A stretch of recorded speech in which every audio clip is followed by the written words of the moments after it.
Boa noite a todos. É bom que eu falo que pela uma segunda vez que é uma alegria estar aqui e poder ter essa oportunidade de falar para vocês sobre um tema que eu considero fundamental e crítico na história do Brasil. É um dos momentos mais, eu diria, belos, em que a gente vê forças não católicas e católicas muito alinhadas e desse embate todo, eu diria que emerge a imagem de um homem que, na minha opinião, vai se tornar um dos maiores brasileiros de todos os tempos.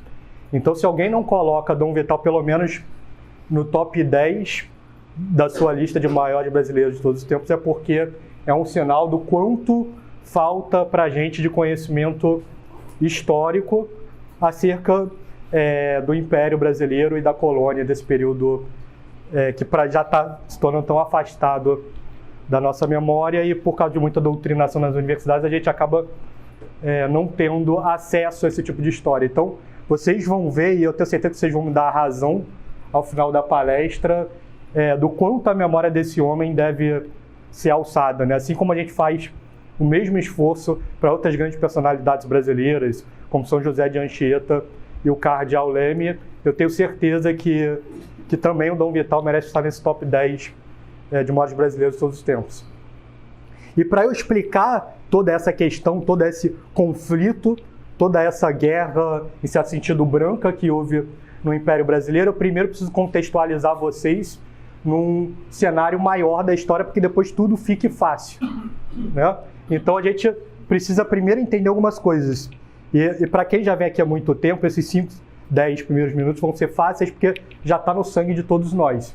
A primeira coisa que a gente precisa saber é que existiu uma era que de acordo com o Papa Leão X, na Immortalidade Dei, era a era em que a filosofia do Evangelho dominava todas as nações. Então é a Idade Média, que é esse período que vai do século V ao século XV, e que a Igreja Católica ela influía com toda a sua graça, todo o seu ensinamento por toda a sociedade, e os homens amavam a Deus muito mais naquela época e na região nessa região ocidental do que em qualquer outra era. Então é na Idade Média que os homens, movidos pelo amor a Deus, fundam os primeiros hospitais.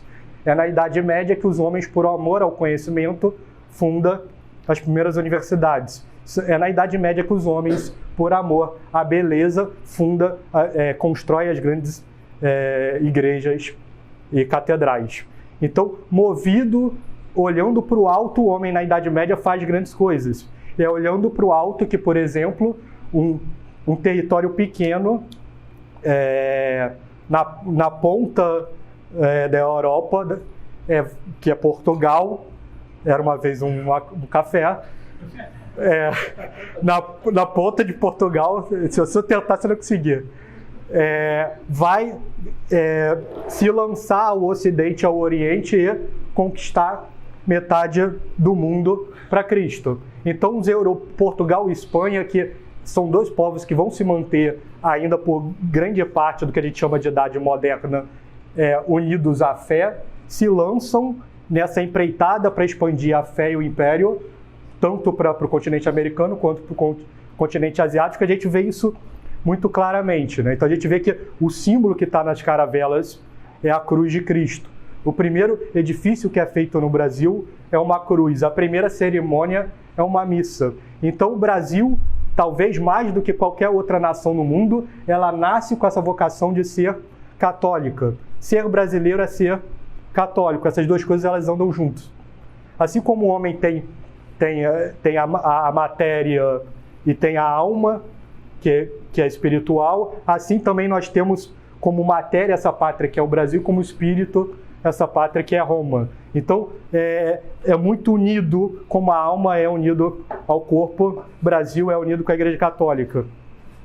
E a gente vê então que essa era de que a Igreja Católica se espalhava seus benefícios por todo o Ocidente, ela vai começar a sofrer golpes de várias revoluções até que a gente chegue a essa mentalidade moderna. Então a gente já viu em aulas anteriores aqui que a primeira das grandes revoluções, então a gente sabe que tudo que o católico, tudo que o homem medieval fazia era pensando em 3 coisas, colocando esses 3 aspectos na frente de todas as suas outras decisões.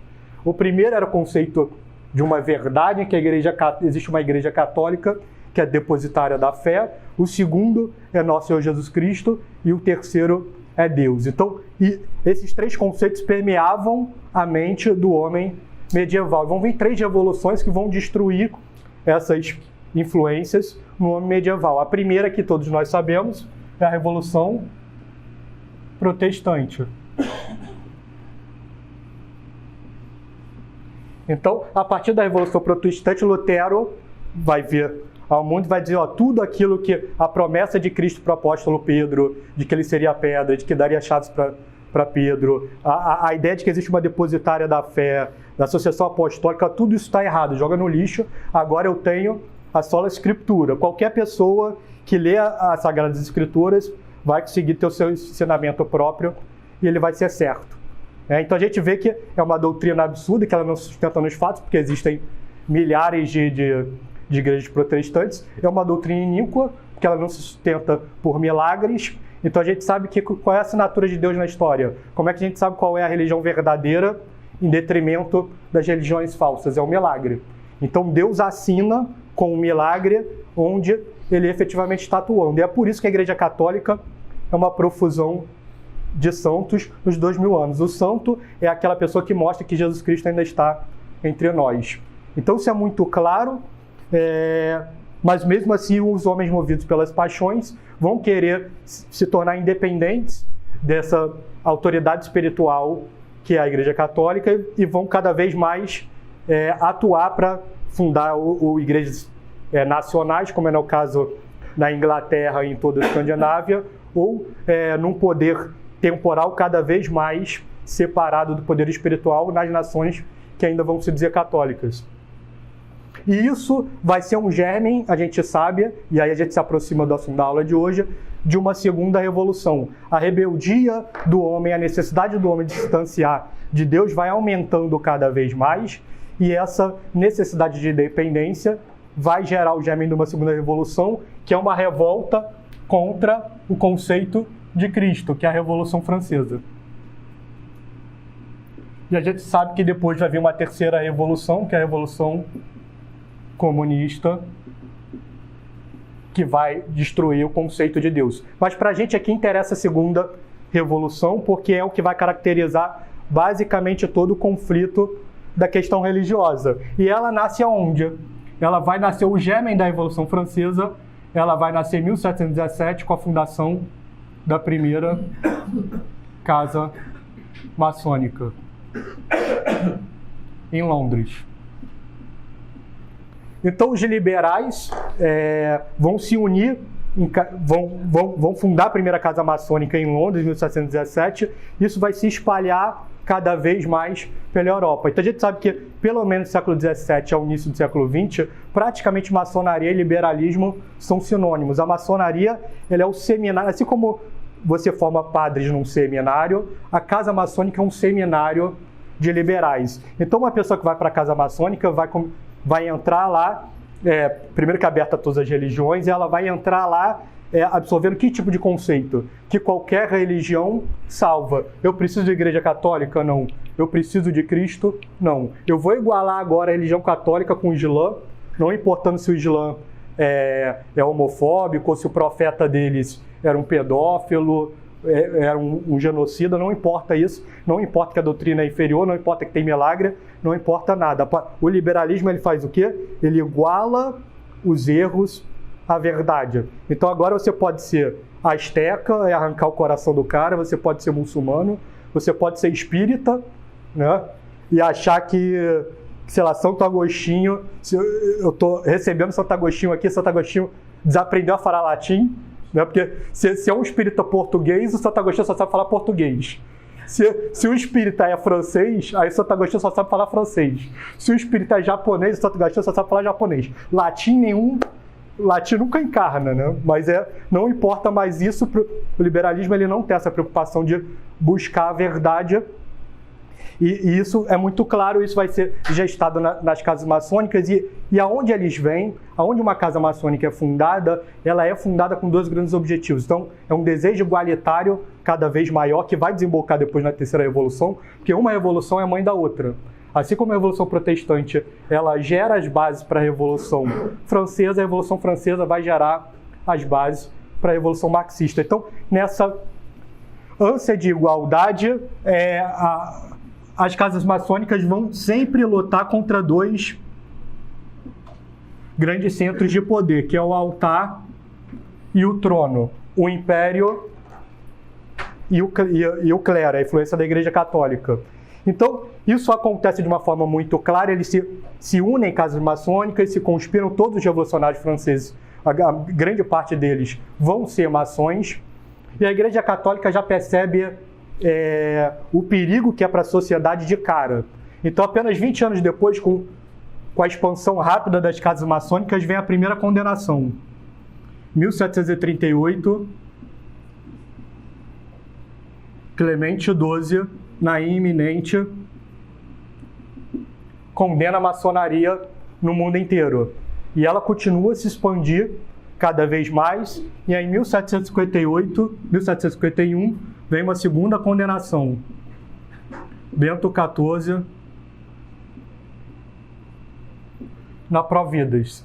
E nenhuma dessas condenações, então, os papas começam a falar, isso vai ser em série. Então, tanto que hoje as pessoas lembram muito as condenações para o comunismo, mas a organização mais condenada na história da igreja é a maçonaria. Então, são condenações em séries que vão se perpetuar aí nos próximos 2 séculos. A gente vai ver que o próprio Papa Pio IX vai condenar a maçonaria no Brasil. E a gente vê então, esse movimento muito claro e a maçonaria se expandindo. Então, esse é o primeiro grande conceito que a gente precisa ter em mente. E o segundo o porquê que eles conseguiram se desenvolver de uma forma tão clara assim. Então a gente vê que, às vezes a gente conversa muito isso, que até o século XII, qualquer nova heresia que surgia, ela tendia a morrer e depois ela podia até ressurgir com uma nova cara. Mas ela tinha uma dificuldade muito grande de se perpetuar. Só que com a fundação das universidades, qualquer nova ideia, ela ganha status de perpetuidade. Porque a universidade é como se fosse um hub, se eu fosse usar acho que é hub, né? Uma linguagem mais moderna, que ele espalha certa doutrina para toda a sociedade. Só que isso no início não era um problema. Por quê? Porque quem fundou a Igreja Católica? Quem fundou a Igreja Católica? A gente sabe, mas quem fundou as universidades? Foi a Igreja Católica. Então, ela irradiava, a princípio, coisas muito boas. Né? Então, a gente sabe que Santo Alberto Magno, São Tomás de Aquino, o maior intelectual da história, eram professores universitários. Só que, a partir do século XIV, cada vez no ritmo se acelerando mais, algumas heresias entravam nas universidades e começavam a se espalhar.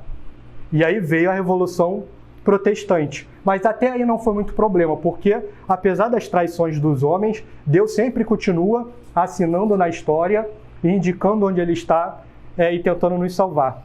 Então, com a Revolução Protestante, que ela racha a Europa na metade, Deus ainda mostra onde Ele está, como com Nossa Senhora de Guadalupe no México, convertendo grande parte da América Latina rapidamente, com Santa Teresa e São João de Ávila e principalmente, no nosso caso da nossa palestra aqui, com jesuítas. Então Deus vai suscitar Santo Inácio e uma elite intelectual como nunca antes visto. Então, quem puder ir para a palestra de amanhã do Santo Antônio, a gente vai detalhar esse aspecto melhor, mas de uma forma nunca antes vista, surgiu uma classe de homens em que eram ao mesmo tempo pessoas de sétima morada, em que Deus fazia uma profusão de milagres, e por outro, era uma elite intelectual sem igual em todo o mundo. Então, eram pessoas todas formadas nas principais universidades da Europa, e cada nova heresia que vinha tinha um jesuíta para debelar o erro. Cada nova heresia que vinha tinha um jesuíta para debelar o erro. O jesuíta era enviado para um lugar, como foi enviado para a Índia, e virava o apóstolo da nação, de tão importante que ele era, né? O apóstolo das Índias, como São José de Anchieta virou o apóstolo do Brasil. Tamanha a santidade e a ciência de cada um desses homens, e cada um desses homens era uma universidade. Então, as casas maçônicas primeiro tentaram bater de frente de uma forma intelectual, viram que era impossível, mas eles conseguiram ocupar o cargo de primeiro-ministro, e cada uma das principais potências do Ocidente, eles mudaram a tática. Ao invés de ir para o confronto intelectual, eles foram para o confronto armado, né, unilateral. Então o que eles começaram a fazer? Perseguir os jesuítas em todas as nações. A ordem foi suprimida no Brasil, na Espanha, nas colônias. Em 1773, eles conseguiram, mediante muitas ameaças, a supressão mundial da ordem. E aí, quando os jesuítas foram expulsos, a partir de lá as universidades ficaram para quem? Para os maçons. E aí, depois dos maçons, começaram a vir todos os tipos de heresia em conjunto. Então é por isso que hoje, e aí não, como no século XVI havia claramente um grupo de intelectuais capazes de debelar esse erro, que eram os jesuítas. Hoje não há. Então a coisa mais absurda que entra na universidade toma status de verdade máxima. Hoje as pessoas, ideologia de gênero, é uma coisa extremamente absurda, mas todos concordam, porque não há quem debele o erro. Paulo Freire, aquela coisa tosca de que separa professores e estudantes como se fossem opressores e oprimidos. E os oprimidos, quer dizer, quem não sabe tem que ensinar quem sabe. Essa é a doutrina de Paulo Freire. E essas coisas tomam status. O cara ganha 30 títulos de doutores honoris causa, porque não há quem debele o erro. Então, com as universidades e todas as elites prontas, conquistadas para a maçonaria, em cada nação começou a haver um tipo de perseguição à verdade. Então a gente tem, não é à toa que 15 anos depois da extinção das ordens, da ordem jesuíta, vem a Revolução Francesa, 1789. E na França, os liberais, as casas maçônicas vão fazer a Revolução Francesa. Na Itália, eles vão conquistar os estados papais. No México, vai ter a Revolução Cristeira. E no Brasil, a questão religiosa. Então, cada nação vai ser perseguida de uma forma. No Equador, o assassinato do presidente Gabriel García Moreno. Então, vai haver um movimento de perseguição mundial das casas maçônicas para cima da Igreja Católica. Então, com isso, a gente começa a entender melhor certos aspectos. Então, e aí, todo esse conflito ele chega para o Brasil quando? Em 1802, a gente tem a fundação da primeira casa maçônica no Brasil.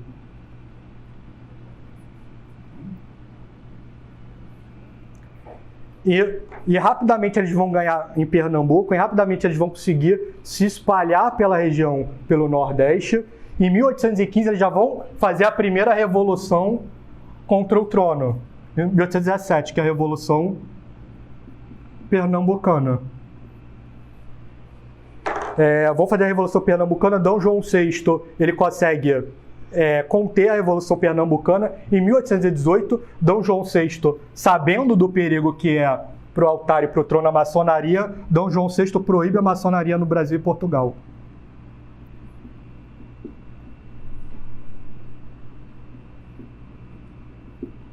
Proíbe a maçonaria em 1818. Só que funciona, não? Então, a Igreja Católica, desde a encíclica de 1788, vai recorrentemente dizer para todos os reis, olha o perigo que a maçonaria é de instabilidade tanto para o altar quanto para o trono. A maioria dos grandes reis não vão ouvir esse apelo e eles vão sempre caindo como um dominó. Então, a gente sabe que em 1818, D. João VI ouve, bloqueia, mas isso não é suficiente. Ele consegue acabar, em certo sentido, com a maçonaria em Pernambuco, só que ela ressurge no Rio com um rapaz que é muito famoso, chamado José Bonifácio. Então, José Bonifácio é um português que morou na Europa, ele viu a Revolução Francesa acontecer, vem para o Brasil, fundam 3 casas maçônicas no Rio de Janeiro, e aí, nas vésperas da independência, funda o Grande Oriente do Brasil, Góbia.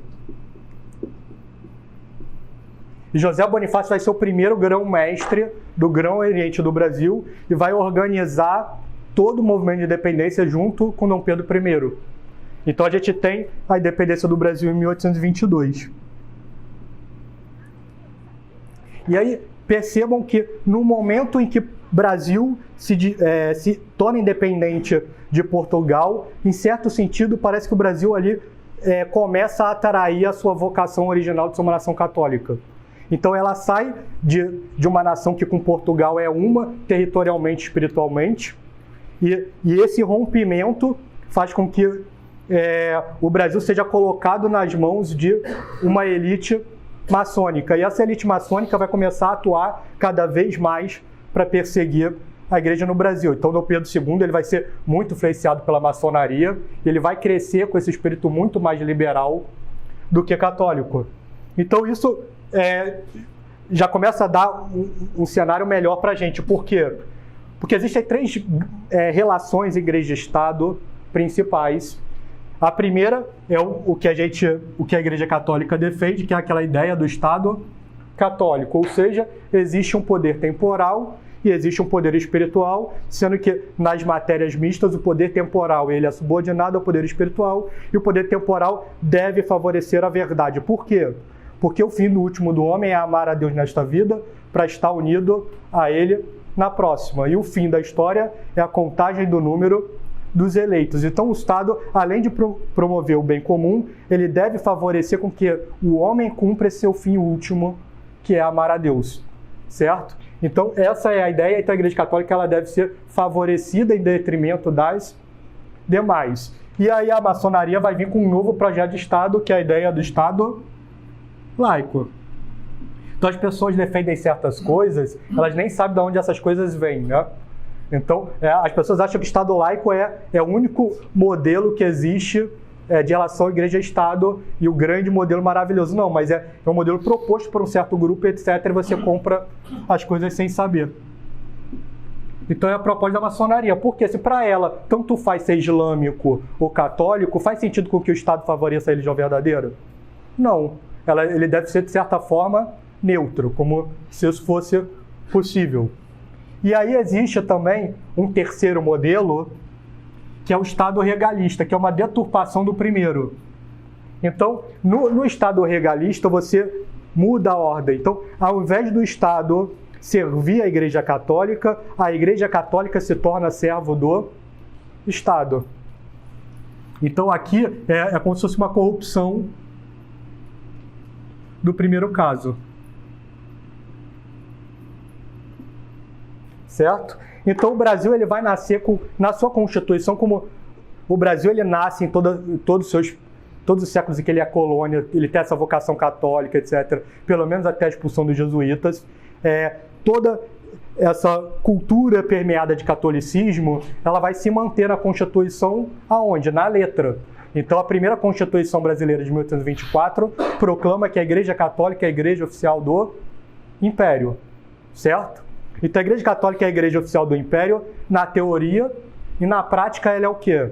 É uma serva do Império. Então o Estado ele vai começar cada vez mais se apoderar da igreja e imiscuir em todos os sentidos. Então, por exemplo, quem indica o bispo no Império Brasileiro?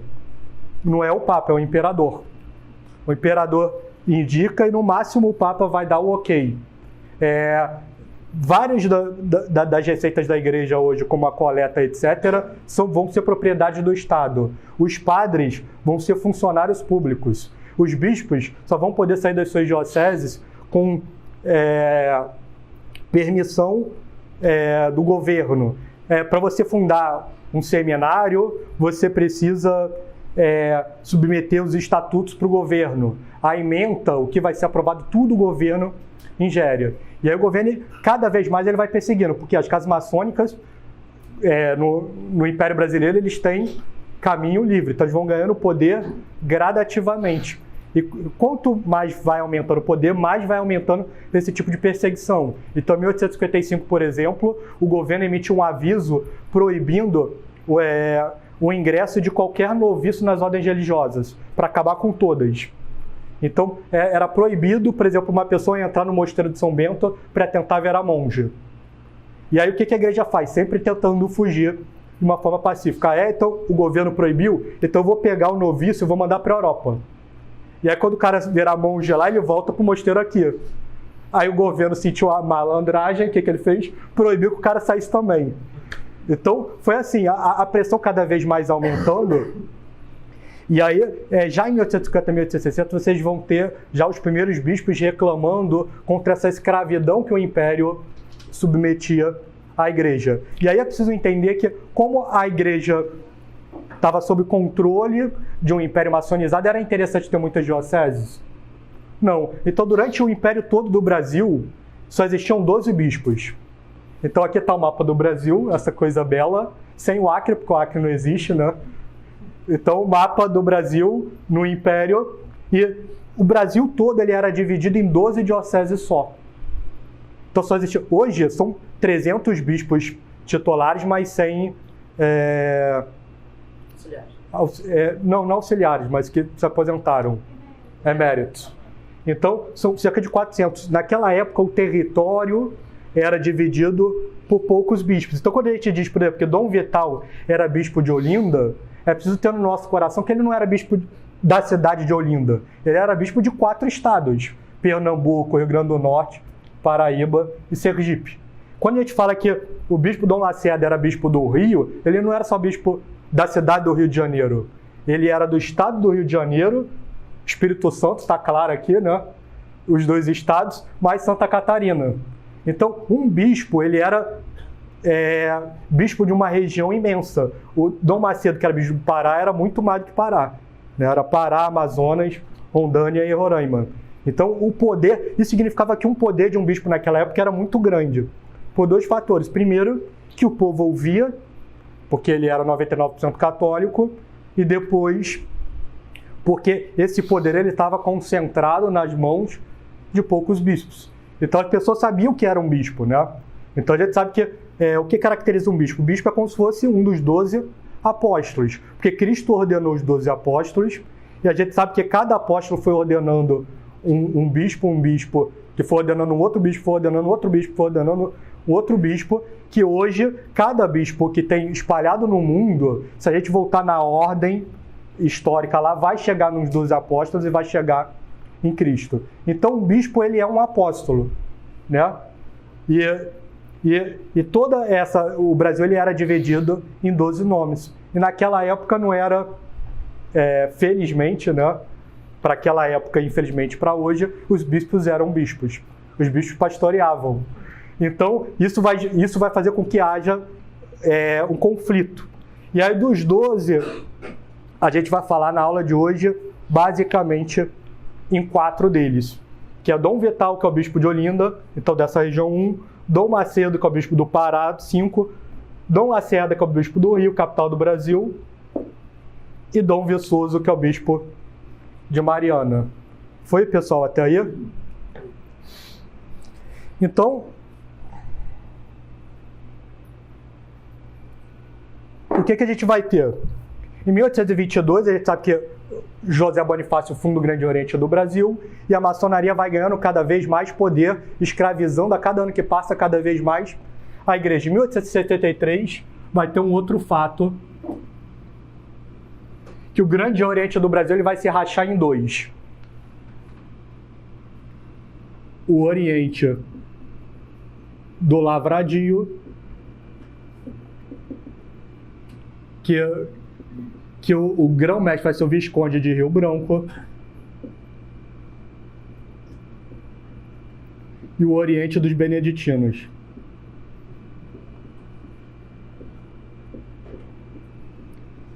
Vou entrar no...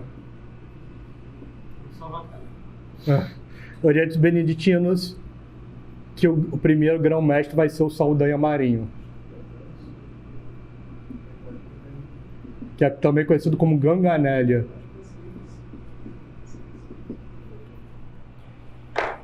Bom, e o que isso tem a ver, Álvaro? Porque simplesmente esses 2 caras vão ser 2 dos homens mais influentes do Brasil nessa década. Então, Visconde de Rio Branco vai virar simplesmente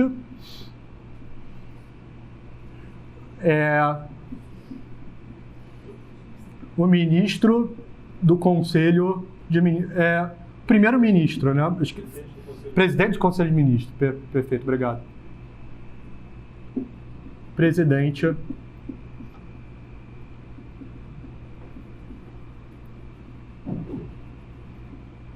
o que quer dizer isso? Assim como a gente tem hoje nas monarquias parlamentaristas europeias a função de primeiro-ministro, que é o executivo, aqui no Brasil, com um poder muito maior, você tinha o presidente do Conselho dos Ministros. Isso significa dizer que o grão-mestre do Oriente do Lavradio, que era um dos dois ramos da maçonaria do Brasil, era simplesmente o homem mais poderoso do Brasil depois do imperador. O primeiro-ministro do Brasil na época.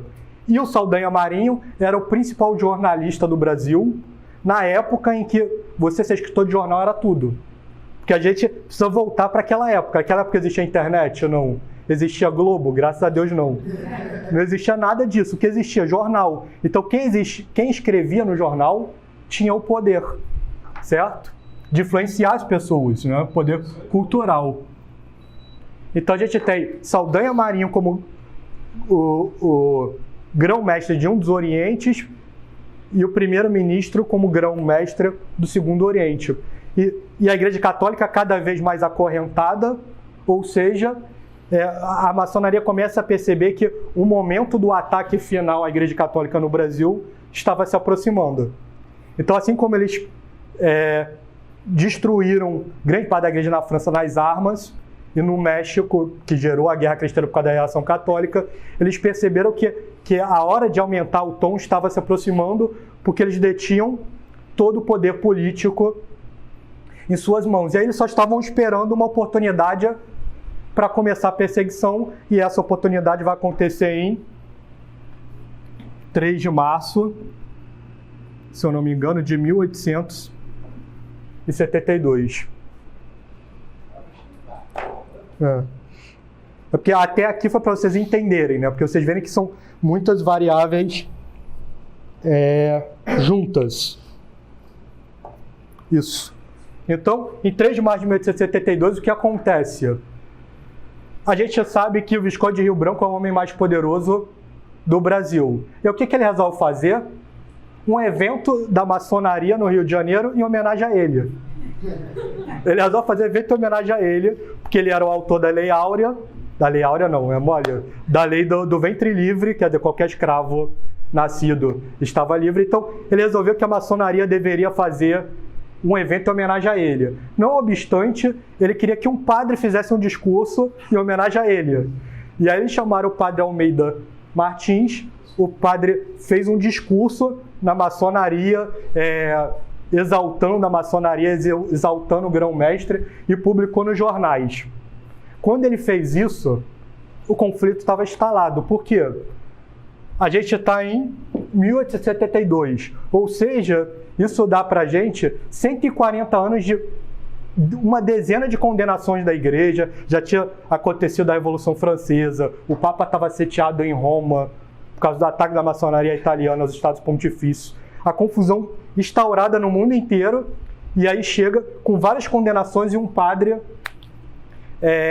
faz um discurso de apologia à maçonaria e pede para ser divulgado nos jornais. Então, entra o primeiro dos nossos atores, que é Dom Lacerda. Qual é a única opção que ele tem? Suspender de ordem o padre. E é quando ele suspende da ordem o padre por ter feito isso, aí a confusão está instaurada, porque a maçonaria vê que aquele momento, aquele pretexto que ela precisava ter, ela conseguiu. Então, o Visconde de Rio Branco reúne o seu Grande Oriente e começam a debater o que eles podem fazer para contra-atacar a igreja. E aí eles resolvem fazer, e tudo está documentado. A própria maçonaria registrou isso para o público aberto. Eles resolvem fazer um ataque em toda a imprensa brasileira em relação à igreja. Então eles começam a fundar vários jornais, investir em jornais já existentes, e começam a publicar muito contra a igreja e muito contra Dom Lacerda. E não obstante, o que o Visconde de Rio Branco faz? Ele manda uma moção pedindo ajuda do Saldanha Marinho.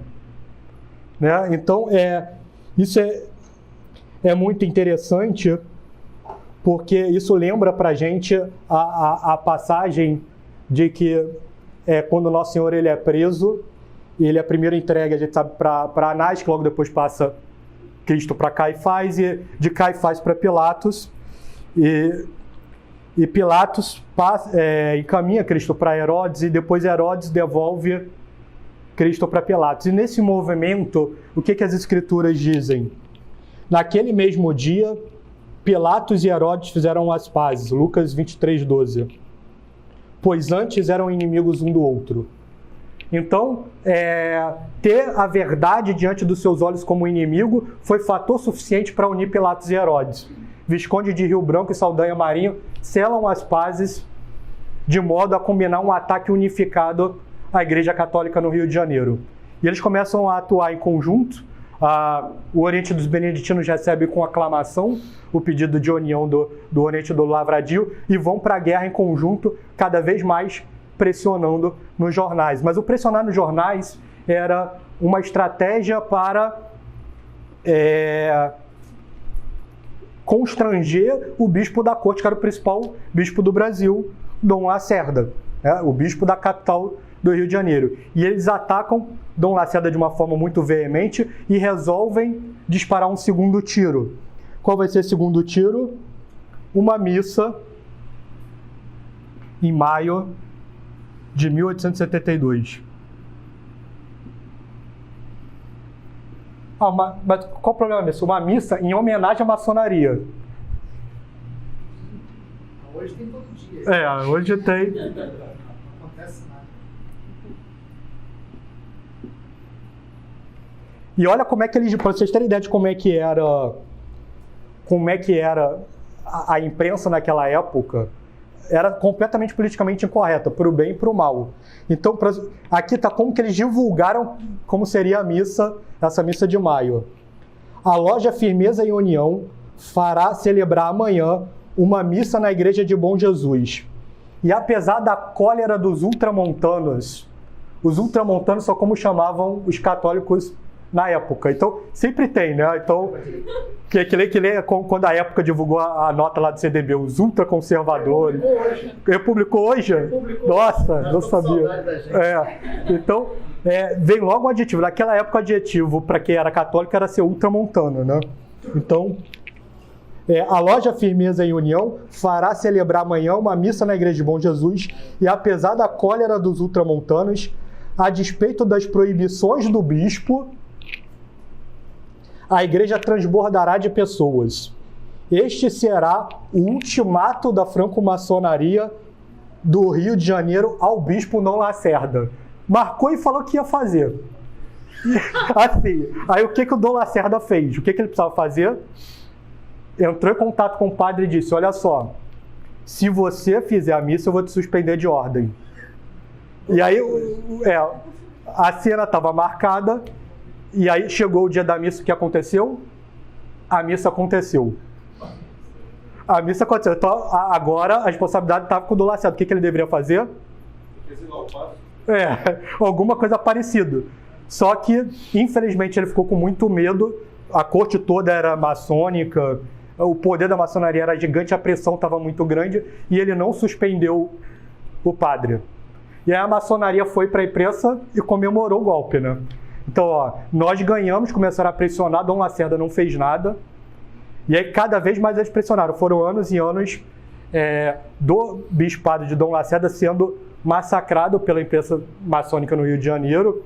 O Ganganelli resolveu entrar na confraria mais próxima do Palácio Episcopal do Rio de Janeiro e de lá ficava mandando graças para o Dom Lacerda e nada feito. Então, a maçonaria viu que a Igreja Católica no Rio de Janeiro nunca mais iria reagir.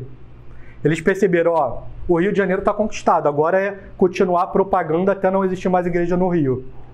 Então, no mapinha do eles já conseguiram uma parte, 3 estados para eles, Rio de Janeiro, Espírito Santo e Santa Catarina. E era preciso fazer um movimento agora para o resto do Brasil, conquistada a corte. Agora a gente precisa cada vez mais, e de uma forma cada vez mais agressiva, expandir-se para o resto do Brasil. E aí vai entrar esse homem que eu digo que é um dos maiores homens da história do Brasil, vocês vão entender por quê, que é Dom Vital.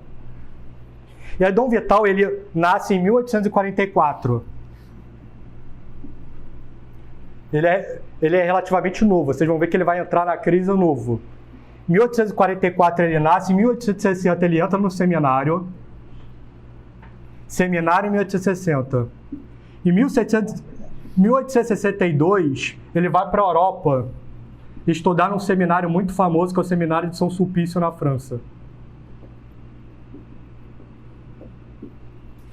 E ele fica lá até 1868, que é quando ele volta para o Brasil. Então ele volta para o Brasil, me ajudem aí. Eu não quero ser Dilma. Com 24 anos ele está no Brasil como padre, ensinando filosofia no Seminário de São Paulo. E aí, vai ser isso por 3 anos. Por 3 anos. E o que vai acontecer? Ele vai se destacar no Seminário de São Paulo e é preciso entender a cabeça de uma outra personalidade, que é Dom Pedro II. Então a gente sabe que Dom Pedro II ele é formado, influenciado pela maçonaria. Então ele é uma pessoa que as pessoas dizem que o catolicismo dele era só exterior, né? Ele não fez nada para coibir nenhum desses movimentos. E a gente vai ver que ele vai cada vez mais tomar posição em relação à maçonaria. Isso não deve escandalizar a gente, porque, principalmente a partir da Revolução Francesa, todas as casas imperiais, todas as casas de cada nação, elas acabam tendo sempre 2 ramos, né? Então, assim como um dos apóstolos traiu a Cristo, isso não pode ser diferente numa casa imperial. Você sempre vai ter o ramo dos grandes católicos e o ramo dos caras mais ligados ao liberalismo, né? Que hoje é o mais descolado da maçonaria, não é como era naquela época, que as coisas eram praticamente sinônimos. Então, por exemplo, naquela época você tinha a Princesa Isabel como o grande modelo de imperatriz católica, e ao mesmo tempo você tinha Dom Pedro I e Dom Pedro II, que não eram exemplos lá de piedade, né? Então, por que isso? Porque a gente sabe que quem é que indica o bispo? Dom Pedro. E o que Dom Pedro ia procurar? Qual o perfil que ele ia procurar de homem? O perfil do cara que era muito intelectual, né? Aquela coisa bem do homem culto. Então, é muito claro isso. Dom Macedo Costa, a gente vai falar sobre ele, tanto Dom Macedo quanto Dom Vital foram formados nesse grande seminário, eram homens que sabiam falar várias línguas, extremamente cultos. Então, aquilo atraía Dom Pedro II, via um homem novo, né, lecionando já em São Paulo. E aí Dom Pedro II, em 1871, resolve indicar Dom Vital.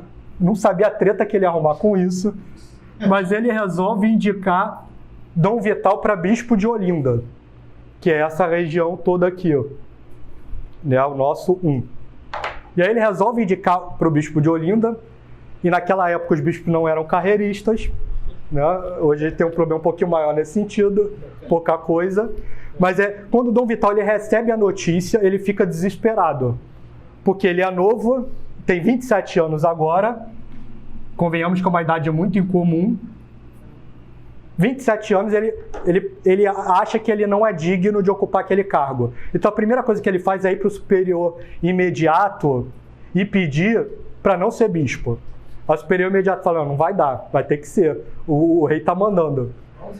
Igualzinho hoje. Aí pediu para o superior geral dele. O superior geral, não vai dar. E aí, não satisfeito, ele escreveu para o Papa. Papa, por favor, eu não posso ser. Escreveu para o Papa. E aí, enquanto isso, óbvio, outras pessoas se movimentando para ganhar o lugar dele. E aí o Papa também não queria. Porque ele pensou, cara, o imperador deve estar, sei lá, numa mentalidade mais moderna, maluco. Como é que ele me indica um bispo de 27 anos? Mas é quando ele recebe a carta de Dom Vital, ele pensa, cara, é esse. Aí o Papa devolve a carta de Dom Vital, sinto muito. Vai ter que assumir. E aí assumiu. E aí Dom Vital, quer dizer, constrangido pelo superior imediato, pelo superior geral e pelo Papa, vai para a Diocese de Olinda e chega na Diocese de Olinda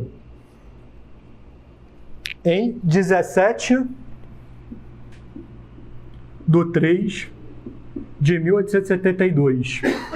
Reparem, quando é que tinha começado a estourar a confusão? 3 de março. 2 semanas depois, quase, Dom Vital está chegando, certinho, 2 semanas depois ele está chegando na Diocese de Olinda. Em maio tem a vitória da maçonaria no Rio de Janeiro. E Dom Vital só tem 2 meses de diocese. Então, quando a maçonaria conquista a vitória no Rio de Janeiro, para onde ela direciona os tiros? Diocese de Pernambuco. O maior erro que eles podiam ter, pensar na vida deles, direcionar para a Diocese de Pernambuco. E começam com a mesma tática que tinha obtido sucesso no Rio de Janeiro, com uma série de reportagens para tentar denegrir Dom Vital. Então ele já recebe com aqueles... já chega com todos os jornais batendo no bispo, mas até aí ele resolve não reagir. Ele entrega para Deus. E aí... só que o que eles fizeram? Então a maçonaria percebeu, bom, assim como a pressão nos jornais fez com que o bispo do Rio de Janeiro se acovardasse, a pressão que a gente fez nos jornais de Pernambuco vai gerar o mesmo fenômeno no Dom Vital. Ele não vai aguentar a pressão. E aí o que eles fizeram? A mesma coisa que fizeram no Rio de Janeiro. Vamos marcar uma missa.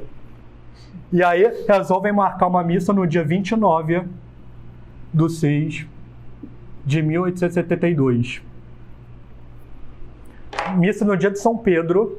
Eles resolvem marcar a missa. Só isso. Em homenagem às casas maçônicas de Pernambuco. Dom Vital sabe, emite uma circular para todo mundo da diocese, para todos os padres, dizendo, a mesma coisa que o Rio de Janeiro, se rezar a missa, está suspenso de ordem. Chegou o dia, não aconteceu a missa.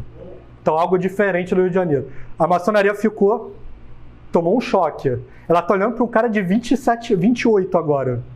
28 anos que conseguiu brecar a primeira missa. Redobram a pressão na mídia. E o que eles fazem 1 mês depois? Uma segunda missa. Marcam uma segunda missa. Então, a primeira missa no dia 27, logo depois tem uma segunda. O que Dom Vital faz? A mesma coisa. Avisa os padres, os sacerdotes subordinados a ele, que se alguém se prestar a rezar a missa para a maçonaria, está suspenso de ordem. Chega o dia, a missa não acontece de novo. Então, assim, aquilo foi um choque, porque pela primeira vez, desde a independência do Brasil, um bispo não foge ao combate.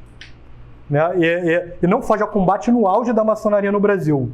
E aquilo gera para eles um escândalo e eles começam a dobrar a aposta. E aí a gente vai ver que o problema vai escalonando. Por quê?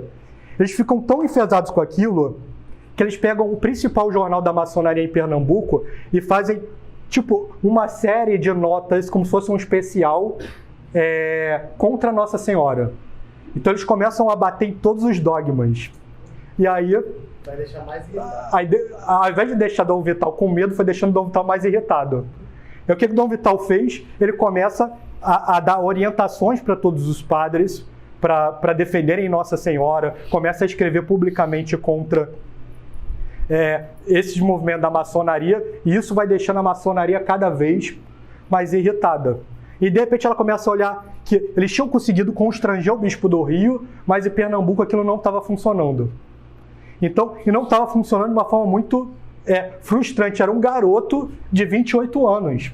Então, pensem que como que eles deveriam olhar para o bispo naquela época. Né? Então, você tem o primeiro-ministro, você tem o Supremo todo do seu lado, um imperador que é mais para o lado da maçonaria do que não. Você tem aquele 1% que é muito claro lá do presidente Portillo no México, que no auge, logo depois da Guerra Cristã, ele disse que a maçonaria e o governo eram um. Então, no Brasil era praticamente isso também, em certo sentido. A maçonaria e o governo eram um, mas a maçonaria era o governo. Então, você tem um povo católico e uma estrutura secreta que tem os principais postos de poder, tanto na cultura quanto no Estado. E eles veem um cara de 28 anos, recém-chegado, em Pernambuco, batendo de frente. Então, eles, não obstante, eles resolvem aumentar o passo na confusão mais uma vez. Então, eles pensam, como é que a gente pode fazer para mostrar para Dom Vital que não tem como ele bater de frente. Vamos fazer o seguinte, vamos colocar a lista de todos os maçons da Diocese de Pernambuco no jornal. Todos os padres, todos os leigos, para mostrar que todos os postos poderosos da Diocese estão conosco. E aí ele publica isso. E aí quando a maçonaria publica isso, e aí isso foi feito em Pernambuco, e aí por isso que tem o segundo nome aqui, e foi feito no Pará, a lista foi publicada no Pará e na Diocese de Pernambuco. O que acontece aí? Qual é a implicação de publicar a lista dos maçons nos jornais? A gente sabe que a maçonaria é condenada por 2 séculos de história. Só que a maçonaria, como é uma seita secreta, é fácil você descobrir, ter prova de quem é realmente? Não. Então, de repente, você tinha a lista de todo mundo que era maçom nos 2 jornais. Só que a maçonaria tinha o poder. Então, a partir dali, qual era a decisão que sobrou para o Dom Vital? Ele só tinha 2 decisões possíveis. Uma, seguir o bispo do Rio de Janeiro, não fazer nada e deixar com que a igreja morra por inanição, como estava acontecendo no Rio de Janeiro, ou ele iria para o combate. E o que ele escolheu? O combate. Aí as coisas vão ficar mais interessantes. Porque ele pega a lista e, a partir da lista, ele traça uma estratégia de reconquista católica em cima daqueles nomes. Divide em 2 grupos. Como é que eu vou fazer para pegar os padres? Ele chega, monta na sala dele episcopal, reúne todos os documentos de condenação da igreja e começa a chamar padre por padre da lista. Senta aqui. E aí começa a mostrar, tá vendo? A igreja condena por isso. Vai dando aula um por um, falando, ameaçando, etc. E aí ele consegue trazer a maioria dos padres, menos 2. E aí esses 2, ele vendo que ele não conseguia convencer pela autoridade, pelos argumentos, ele se joga no chão, assim, só com os 2, se joga no chão, se ajoelha, pede que o cara volte, né, uma demonstração privada de humildade muito grande. Isso não deve escandalizar a gente, isso é até muito comum. Então, quem já leu a história de jesuítas sabe que, do episódio muito bonito, em que São Francisco Xavier estava tentando converter um nobre português e não conseguia de jeito nenhum. Então ele tirou a camisa e começou a se flagelar na frente do nobre. A nobre ficou horrorizada e se converteu ali. Então é o amor que eu conheço a verdade, eu quero que a pessoa conheça a verdade, e se não vai no argumento, vai, entendeu? Vai na humildade. Então Dom Vital se ajoelhou, não adiantou, e aí suspendeu os 2 padres. Mas com isso, Dom Vital conseguiu trazer o sacerdócio todo para ele.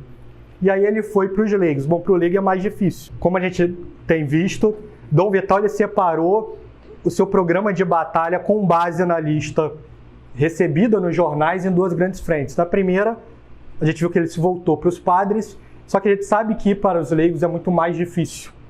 E por que é mais difícil? Porque a gente sabe que o leigo ele não está, teoricamente, subordinado, como o sacerdote está, à jurisdição espiritual de um bispo. E aí, o que Dom Vital fez? Ele meio que separou em cada paróquia os padres e pediu para os padres irem até os leigos para tentar convencê-los, os leigos estavam na lista, a voltar para a Igreja Católica e sair naturalmente da maçonaria.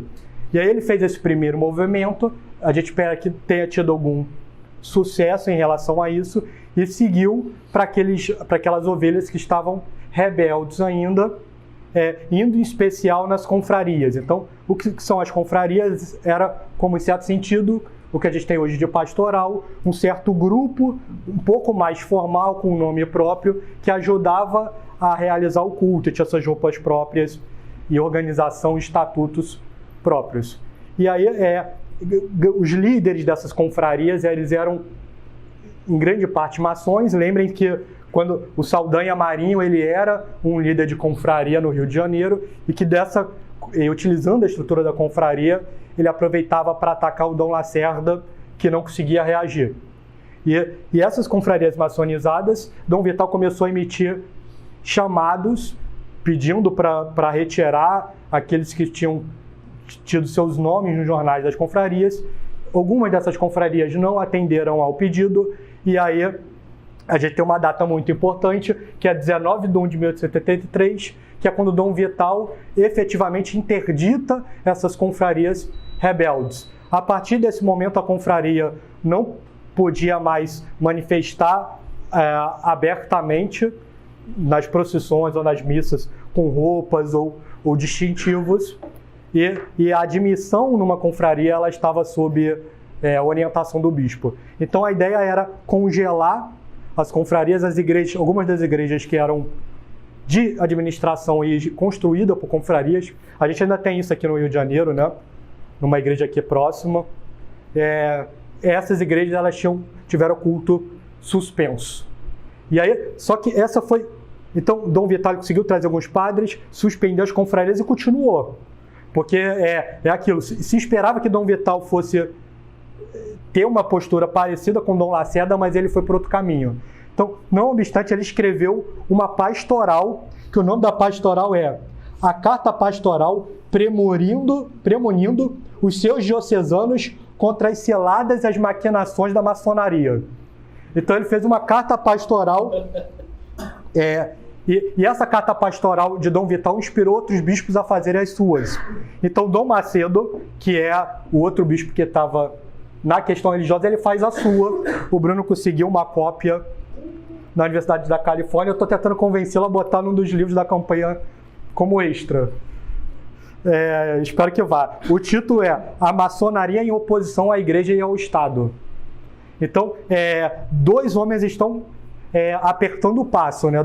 Dom Vital em Pernambuco e Dom Macedo no Pará. E aí vejam, eu só quero que vocês vejam o tipo de argumento que era utilizado, porque quando a gente investiga a história, a gente começa a ter consciência de como os católicos antigamente, inclusive os brasileiros, eram bons.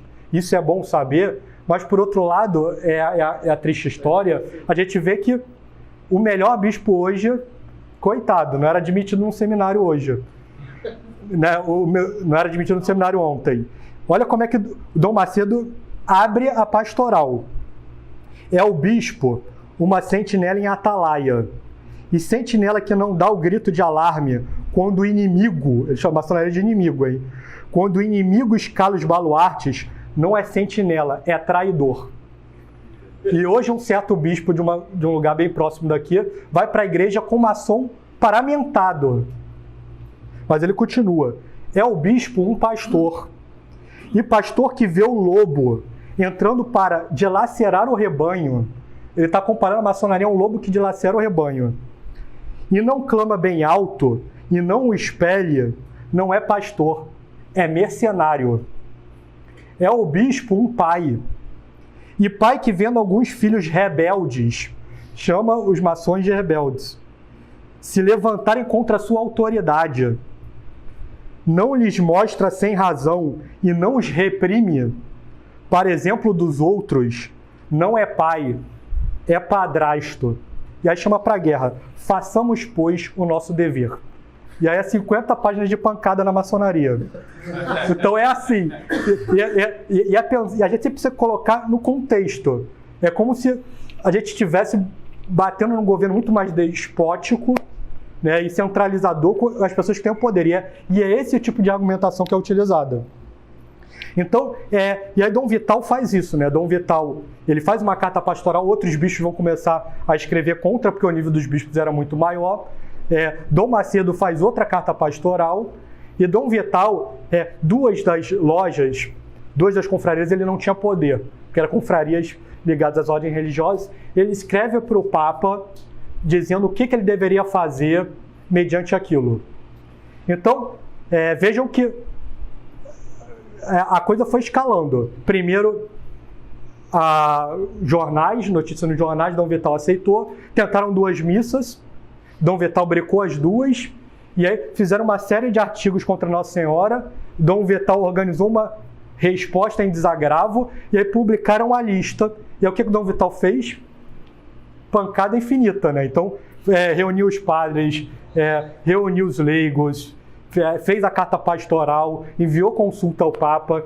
Então foram uma série de contra-ataques. E a maçonaria ia deixar barato? Não. Então a pressão começou a aumentar. A maçonaria tentou um movimento inicial de intimidação. E para isso, o que ela fez? Primeiro colocou um dos ministros do Império, um dos principais ministros, o conselheiro João Alfredo, para mandar uma carta intimidadora para Dom Vital. E segundo, pegaram... E aí a gente vai ver que dentro da igreja existem aquelas pessoas que não respondem à vocação apostólica e outras que não, né? Assim como no Império. Então, sempre vão ter aquelas pessoas alinhadas à cidade de Deus e à cidade dos homens. E uma dessas pessoas que estava nominalmente na cidade de Deus, mas que trabalhava para a cidade dos homens, era simplesmente o principal diplomata do Vaticano no Brasil, que é o que a gente chama hoje de núncio, né? Que é quando você tem uma jurisdição de um território, que naquela época era internúncio, para o caso do Brasil. É o chamado internúncio Monsenhor Sanguigni. Então, o internúncio é simplesmente o representante do Vaticano no Brasil, de tão importante que ele é. E o ministro, os dois escreveram cartas para Dom Vital. Olha a crise escalando, né? Então, chama o principal homem do Vaticano e chama o ministro do Estado para escrever para Dom Vital, porque ninguém está segurando. E aí o ministro escreveu para Dom Vital, disse de todas as dificuldades que ele estava gerando e de que a maçonaria no Brasil era boazinha. E começa, né? Se faz de vítima. E dizendo, olha só, do jeito que você está indo, a perseguição contra o seu nome pode aumentar. Então ele deixa entrever uma ameaça, pode aumentar, e eu posso não conseguir segurar você livre. Então o ministro escreve isso. E o que o diplomata faz? Mesma coisa, pressão, está gerando muita instabilidade, começa a pressionar Dom Vital e insinua suborno. Eu vou te dar um dinheiro aqui, você está muito estressante a Olinda, ande pela sua diocese, toma um dinheiro aqui. E assim, fez todo um movimento de suborno para Dom Vital. Então foi pressão dupla para cima de Dom Vital, né? Algo meio que nem dizem que foi feito com o Joe Willis. Toma um dinheiro e vai para a Europa. Né? Só que ele vai, o cara é materialista. E aí Dom Vital, o que vocês acham que vai acontecer? Dom Vital vai recuar? Não. A cada pressão, Dom Vital vai dobrando a aposta. Aí Dom Vital escreve para os dois de volta. O texto de Dom Vital para os dois. Ao ministro de Estado. A maçonaria me ofereceu um dilema terrível. Ou aceitar a luta, cumprindo os deveres de um bispo católico e passar por imprudente aos olhos de todos, porque um dos argumentos da maçonaria é o quê? Esse cara é um garoto de 27 anos, 28 anos, está gerando confusão, não amadureceu. Então, esse era uma classe de argumentos que era despejado para desqualificar Dom Vital. Cumprindo com os deveres de bispo, passar por imprudente, ou então fechar os olhos a tudo, transigir com a consciência, resignar-me a ser um bispo negligente, pusilânime e culpado. Muito parecido com hoje, né? Que terrível perspectiva seria um longo episcopado inglório e criminoso perante Deus. Se bem que glorioso aos olhos dos homens pela condescência e frouxidão. Assim. Aí ele vai responder a ameaça. Vossa Excelência me deixa entrever, a menos que eu não tenha compreendido devidamente, que se eu continuar na resolução tomada, talvez a decisão do governo imperial me seja desfavorável. Se tal coisa acontecer, rogo encarecidamente a Vossa Excelência, lavre antes o meu decreto de prisão. Assim, quer me prender? Toma aí. Traduzindo para o português, claro. E de ostracismo. Esta questão é de vida ou morte para a igreja no Brasil. Cumpre-me antes arcar com os maiores sacrifícios do que afrouxar. Então, para o Império, ele devolve essa mensagem. Agora era preciso devolver a mensagem para o diplomata do Vaticano, para o internúncio. Ele já abre assim a carta para o Monsenhor Sanguíneo. Da leitura da carta de Vossa Excelência, depreendi que Vossa Excelência me supõe sem força moral. Abre assim. Aí, todos os dias me chegam atos de adesão dos leigos com milhares de assinaturas, porque o povo vê o herói despertando e segue, né? E aí ele continua. Agradeço ao dinheiro oferecido, Mas se eu tivesse que sair agora em visita, pela diocese, dispensaria o dinheiro, porquanto, tendo feito o voto de pobreza, tenho-me absolutamente acostumado a dividir com os pobres o que não me é absolutamente necessário. E na qualidade de pobre capuchinho, com pouco me contento, e meus diocesanos não me deixariam fazer R$1 de despesa. Então ele diz, eu não preciso, eu sou pobre, eu fiz voto de pobreza, eu não quero seu dinheiro. E ele sabe, porque aí é telefone sem fio, né? Então ele sabe que o Monsenhor Sanguini não é um católico exemplar. Ele sabe que o Monsenhor Sanguini está conspirando a favor do governo. Ele sabe de todas essas coisas. Ele sabe para que ele está escrevendo de volta. Então ele vem com ironia na parte final da carta, que é sensacional. Dizem, mas que pessoa bem informada, dão até um nome que ambos conhecemos, comunicou-lhes da corte que Vossa Excelência, quer dizer, agindo com o senhor ministro, me querem obrigar a ceder.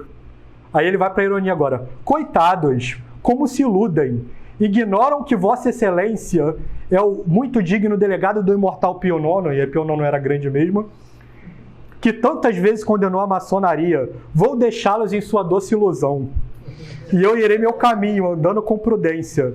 Porém, ao mesmo tempo, disposto a morrer 1000 vezes, se possível fosse, do que ceder uma vez só, a menos que o vigário de Jesus Cristo, o Papa, me ordene, o que eu sei que não é nem provável nem admissível. Então ele manda a resposta assim para o governo e para a igreja. Então o que vai acontecer, basicamente, o governo sabe que está difícil para Dom Vital. Então eles aceitam um recurso da confraria, isso em 29 de 1 de 1873. Está aumentando o problema. Aceitam o recurso da confraria. O recurso pede para que sejam levantados interditos. Esse recurso chega por um conselho de Estado. 3 dos principais ministros se reúnem, fazem um parecer. Dom Pedro II toma o problema para ele, chama o conselho com os 11 ministros e começam a debater o caso de Dom Vital. Dos 11, só um, que é o Visconde de Baeté, vai defender o Dom Vital. Ele vai dizer, Dom Vital agiu na esfera temporal, ele está certo, e eu não posso me opor a Dom Vital, porque eu tenho a fé do homem simples, a fé do carvoeiro. Eu não posso me opor à igreja. Os outros 10 quiseram condenação em algum nível. E aí saiu, em junho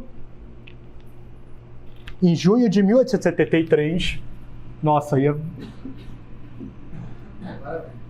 em junho de 1873, saiu um aviso do governo, com a assinatura de Dom Pedro II, em que dizia que Dom Vital tinha um período, eu não me lembro assim, mas um período curto, para levantar os interditos, senão ele seria julgado como criminoso pelo Supremo Tribunal de Justiça, que é o atual STF. Então, um aviso para Dom Vital. Um aviso para Dom Vital dizendo, olha só, os 11 ministros de Estado com o imperador se reuniram na Cor do Rio de Janeiro, analisaram o caso e bateram o martelo a favor da maçonaria, dizendo, ou você levanta o interdito, ou a gente vai te colocar para ser julgado pelo Supremo, podendo ser preso. A ameaça é essa. Então, a ameaça chega, só que a gente sabe que uma das virtudes teologais é a esperança. Então, o homem que ele tem essa vida espiritual muito forte, ele sabe que Deus não vai o desamparar, apesar do nível de dificuldade que chegar. E a coisa mais incrível acontece quando chega o aviso nas mãos de Dom Vital. O mesmo lembrem-se que eu disse que o carteiro tinha escrito que Dom Vital, quando ele começou a reagir contra a maçonaria, ele interditou as confrarias. Escreveu para o Papa pedindo uma consulta.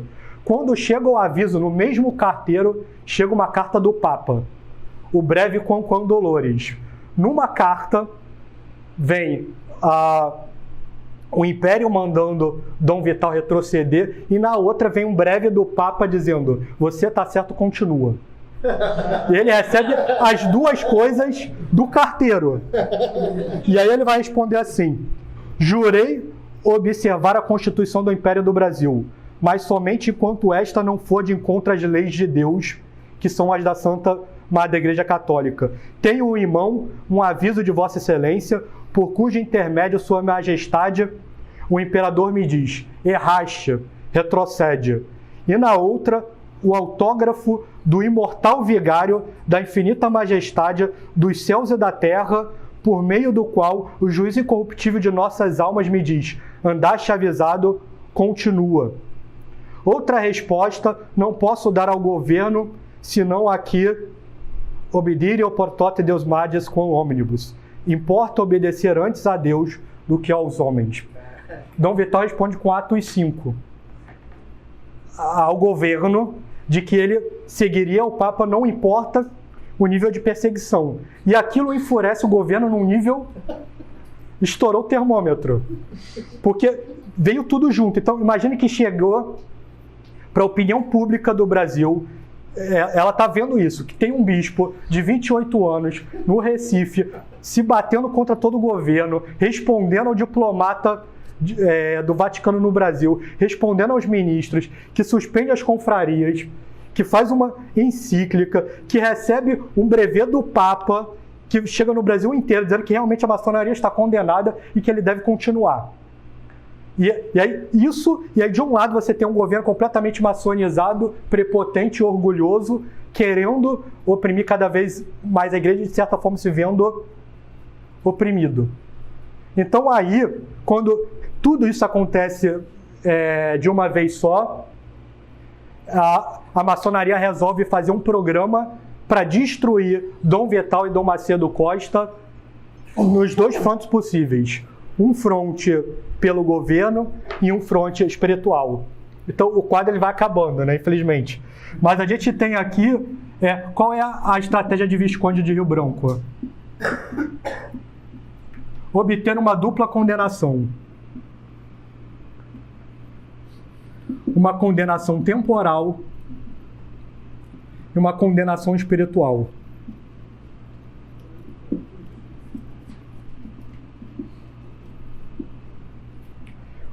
Então, a estratégia Dom Vital fez isso, nós vamos massacrar Dom Vital. Agora não é mais, acabou cartinha de ameaça, acabou tudo. Agora é massacre.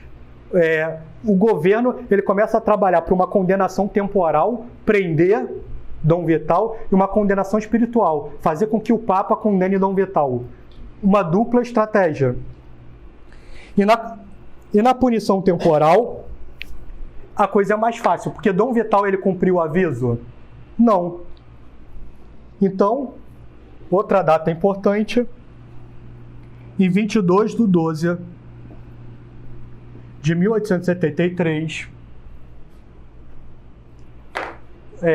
o governo manda uma nota mandando prender, um aviso mandando prender Dom Vital.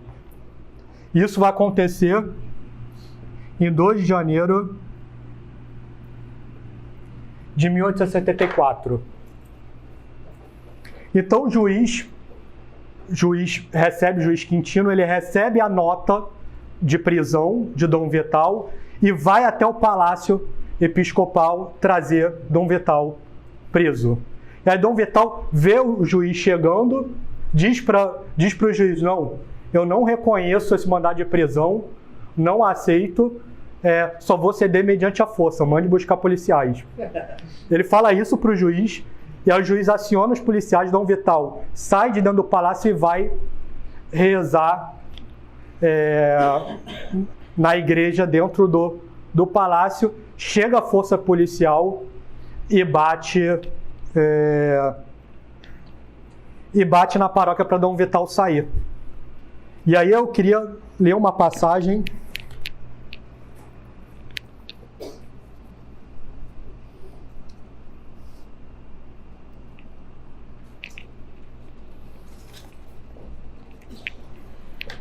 se a gente vai falar da prisão de Dom Vital, faz sentido a gente falar diante da prisão de Nosso Senhor. Então, para isso, eu vou para João 18. Tendo Jesus dito essas palavras, saiu com seus discípulos para o outro lado da torrente do Cedron. onde havia um horto, no qual entrou ele e os seus discípulos. Ora, Judas, que o entregava, sabia também deste lugar, porque Jesus tinha ido lá muitas vezes com seus discípulos. Tendo, pois, Judas tomado a corrente e os guardas, tentem fazer um paralelo com a imagem da prisão de Nosso Senhor, com a imagem da prisão de Dom Vital. Tendo, pois, Judas tomado a corrente e guardas, fornecidos pelos pontífices e fariseus, foi lá com lanternas, achotes e armas. Jesus, que sabia tudo o que estava para lhe acontecer, adiantou-lhe e disse, é importante o diálogo, a quem buscais? Responderam-lhe, a Jesus de Nazaré. Disse-lhe Jesus, sou eu. E Cristo foi preso. E de repente os policiais estavam com o juiz dentro do palácio, esperando Dom Vital sair, chamando ele para fora, e aí abre a porta da paróquia. Dom Vital tinha escrito 2 cartas, uma um protesto e outra colocando 3 pessoas para substituí-lo em ordem. Abre a porta da paróquia, Dom Vital está com mitra, báculo, cruz peitoral, vestido como bispo, e ele usa as seguintes palavras, a quem buscais? E os policiais respondem, ao bispo Dom Vital. E Dom Vital responde, sou eu. E usando as mesmas palavras de Cristo, os policiais usando as mesmas palavras dos judeus que foram lá prender a Cristo, de alguma forma executaram novamente o início do Calvário de Cristo em Dom Vital, estava refletido, e Dom Vital foi preso e jogado para o Arsenal da Marinha de Pernambuco. E do Arsenal da Marinha de Pernambuco, transportam ele para a corte para ser julgado pelo STJ. O bispo estava preso. Que era o STF da época. E aí, o Dom Vital ele vem para o Arsenal, Dom Lacerdão recebe no Rio de Janeiro, muito comovido, se joga aos pés de Dom Vital, dá sua cruz para Dom Vital, diz que podia contar com Dom Vital, que a diocese era dele, sendo que Dom Vital está preso e Dom Vital preso, então ele se prepara para o julgamento. Ele se prepara para o julgamento e ele vai como que se caminhando junto com Cristo em todas essas etapas, porque depois de preso, encaminham para ele uma cópia da acusação, já na prisão do Rio de Janeiro, e dão 8 dias para ele preparar sua defesa. E o que ele faz na sua defesa? Outra passagem.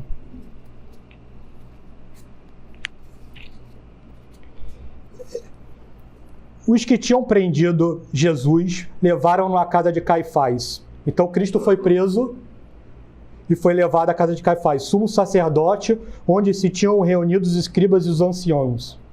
Pedro seguia-o de longe, até o átrio do príncipe sacerdote, e tendo encontrado, sentou-se com os servos para ver o fim. Entretanto, os príncipes dos sacerdotes e todo o conselho procuravam algum falso testemunho contra Jesus, a fim de o entregarem à morte. E não o encontraram, posto que se tivessem apresentado muitas testemunhas falsas. Por último, chegaram 2 testemunhas falsas, e disseram, este disse, posso destruir o templo de Deus e reedificá-lo em 3 dias. Então, levantando-se, o príncipe dos sacerdotes disse-lhe. Então, o sinédrio está lá juntos, e aí, o que Caifás vai dizer? Nada respondes ao que estes depõem contra ti? Jesus, porém, estava calado. Pode falar, mestre? Jesus autem tacebat. Falei certo, não? Um pouquinho, né? Tá bem. Mateus 26, 63. Com essas palavras em latim que o professor escreveu, foram essas as palavras que entraram na resposta de Dom Vital. Dom Vital tinha que fazer uma resposta se defendendo, e ele escreveu só Mateus 26, 63. Jesus autem tacebat. Jesus, porém, estava calado. Dom Vital não reconhecia aquele sistema de justiça e não queria se defender. Então, ele foi levado para o julgamento sem advogado. E aí, chegou no dia do julgamento, dois grandes políticos e personalidades do Brasil se prontificaram para defender Dom Vital, que foi Zacarias Góes de Vasconcelos e o Cândido Mendes de Almeida. Os dois fizeram defesas brilhantes, mas todo o esquema rumo à condenação de Dom Vital estava pronto. E aí tem um dado muito interessante, isso mostra o escândalo que foi na época, que até aquele caso de Dom Vital, o STJ já tinha julgado 163 casos de problemas com pessoas no alto escalão do governo. 163. Sabem quantos condenados? 0. 0 condenados de 163. O problema é que foi 0, foi 1, na verdade. E sabe qual a condenação? Não, você está expulso do cargo que você estava, sendo que o cara não estava no cargo mais.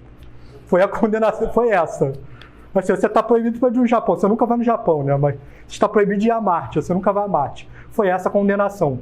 E aí foram julgados, Dom Vital, foram 2 dias lotados no Rio de Janeiro, o Brasil inteiro olhando o julgamento, as defesas brilhantes. Tem os registros históricos dessas defesas, tanto do Cândido Mendes quanto do Zacarias Góes de Vasconcelos, sendo que foi emitido o julgamento. Dom Vital ele foi condenado a 4 anos de prisão. Então, Dom Vital conseguiu o mérito de ser o primeiro preso pelo STF, né, da época da história do Brasil. Então, Dom Vital ele é condenado a 4 anos de prisão. 4 anos de prisão, continua então na prisão. E o primeiro objetivo da maçonaria está completo, então, porque eles condenam Dom Vital e aí Zacarias, Dom Macedo vai acontecer a mesma coisa com o Dom Macedo vai ser julgado. Zacarias tem uma frase muito engraçada que todo mundo sabia que o que era um circo, e o que o Zacarias Góes de Vasconcelos vai dizer na defesa do Dom Macedo?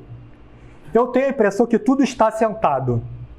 O tribunal está assentado, a rejeição preliminar de competência está assentada, a sentença, sem dúvida, está assentada, de sorte que só eu estou de pé. Então, assim, para dizer que está tudo combinado, né? E ele está lá, como tendo que fazer o papel dele de defesa, sabendo que a derrota era certa. Então, Dom Vital é preso, Dom Macedo é preso. Aí Dom Vital, e aí ele tinha feito aquela carta, o primeiro governador da diocese titular entra, é preso, o segundo entra, é preso, o terceiro entra, é preso, o governador da diocese do Pará entra, é preso, então todo mundo, assim, começa a ser preso, né? Os jesuítas já tinham voltado para o Brasil, porque a ordem foi restabelecida, mas nunca mais conseguiu voltar com eficácia para as universidades. Os jesuítas são expulsos de Pernambuco, e aí Dom Vital escreve o livro, que é um dos livros que a gente vai publicar, A Maçonaria e os Jesuítas. Então, em que Dom Vital mostra como essas eram as 2 principais forças intelectuais do século XVIII, né? Então, de um lado, a maçonaria querendo destruir a igreja, de outra, a tropa de elite intelectual católica, que são os jesuítas. Então, esse é um dos livros que a gente está lançando na campanha. E aí, então todo mundo é preso. Isso significa o quê? Que o Visconde Rio Branco fez a metade do trabalho. Não era isso? A condenação temporal estava ganha. Mas vejam que Dom Vital ele não esmorece. Então, olha como é que...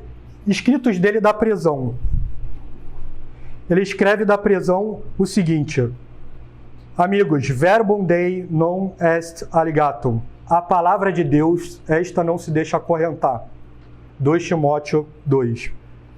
Por conseguinte, irmãos e filhos da minha alma, tudo soframos calmos e resignados, porém não nos separemos jamais, nem sequer um momento de Roma o centro da unidade. Deixemos muito embora que nos caluniem, deixemos que nos processem, que nos condenem, que nos amontoem nas enxovias. E aí vai. E por amor dela abandonemos o corpo àqueles que só podem dar a morte ao corpo e nenhum poder exercem sobre a alma. Mas conservemo-nos fiéis àquele que pode a um tempo matar o corpo e a alma.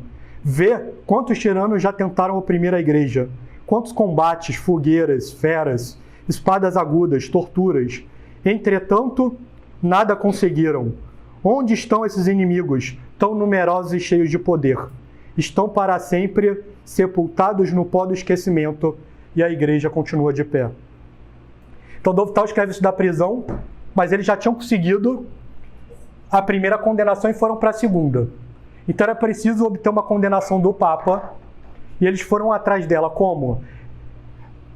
Buscaram o maior diplomata brasileiro da época, que era o Barão de Penedo, que era diplomata em Londres. E o que Dom Pedro II fez? O grande imperador, que era um homem que não gastava dinheiro, né, do Brasil por cofres, isso é algo justo, que ele nunca... A gente sabe que ele sempre foi uma pessoa muito centrada com dinheiro, mas ali ele resolveu gastar rios. Ele montou uma missão extraordinária do Barão de Penedo, tirou ele da Inglaterra e mandou para Roma.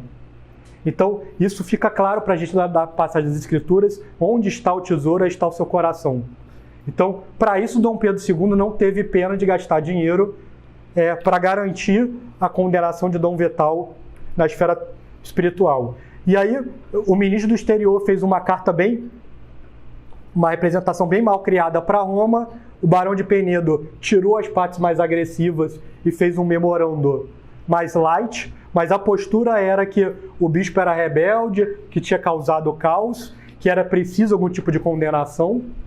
Então entra aí um segundo homem importante, que era o cardeal Antonelli, que é o secretário de Estado, um dos homens mais poderosos da igreja, que também vai jogar mais do lado do Estado do que dos interesses da igreja. E aí o Barão de Penedo se reúne várias vezes com o cardeal Antonelli e consegue uma carta que vai ser muito famosa, que é a Carta Antonelli.